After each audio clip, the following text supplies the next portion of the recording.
guy, the guy that did the copy for me and everything, he says you can't do it. The thing is, we've tried it and it won't upload. It's not uploaded in his computer, but I've not had a chance to do it because I've been studying. See, the problem is the video file is in.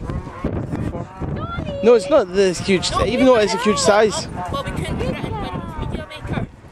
Because the file format.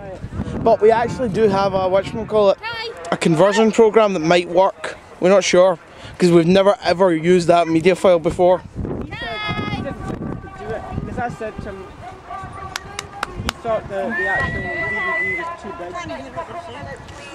big. No, the file size has nothing to do, it's the conversion rate when you work with.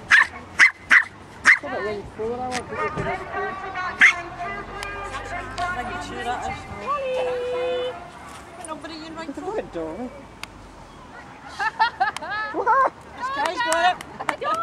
Why do they always work? Why do they always work the one that's not theirs?